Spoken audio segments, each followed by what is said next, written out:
Hi all, இன்றைக்கி நாம் கருப்பு சீடட் கிரேப்ஸை வச்சு எப்படி ஸ்குவாஷ் ரெடி பண்ணுறதுன்னு பார்க்க போகிறோம். இதை நம்ம ஒன்ஸ் செஞ்சிட்டோன்னா இந்த சம்மர் முழுக்க நமக்கு எப்போ வேணுமோ எடுத்து நம்ம யூஸ் பண்ணிக்கலாம். அதுக்கு இந்த கருப்பு சீடட் கிரேப்ஸை உப்பு போட்டு நல்லா வாஷ் பண்ணி எடுத்து வச்சுக்குவோம். அதை ஒரு பேனில் ஆட் பண்ணுவோம். நம்ம இன்றைக்கி 1/2 kg கிரேப்ஸ் எடுத்துருக்கோம். அதுக்கு ஒரு 1/2 லிட்டர் வாட்டர் எடுத்துக்குவோம். அது நல்லா கொதிக்க விடுவோம். ஆக்சுவலாக ஒரு 5 to 7 minutes கொதிச்சா போதும். இப்போ இந்த மாதிரி கலர் மாறுது பாருங்கள். ஜஸ்ட் பாயிலிங் வந்தோடனே இந்த கலர் மாறிடும்.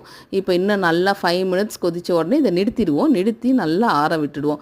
ஆறின உடனே நம்ம இந்த மாதிரி ஆகிடும். இப்போ எடுத்து ஒரு ஸ்ட்ரெயினரில் வடிகட்டிடுவோம். நம்ம கையை யூஸ் பண்ண வேணாம், ஒரு கரண்டி வச்சு நல்லா ப்ரெஸ் பண்ணி நல்லா வடிகட்டிடுவோம்.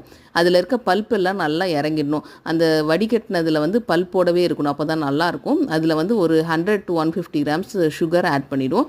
ஆட் பண்ணி நல்லா மிக்ஸ் பண்ணி ஒரு கிளாஸ் பாட்டில் இல்லைன்னா ஒரு பெட் ஜாரில் சேர்த்து இதை நம்ம ஃப்ரிட்ஜில் வச்சிடலாம். எப்போ வேணுமோ நம்ம அது கூட கொஞ்சம் வாட்டர் ஆட் பண்ணி குடிக்க வேண்டியது தான். ட்ரை பண்ணி பாருங்கள்.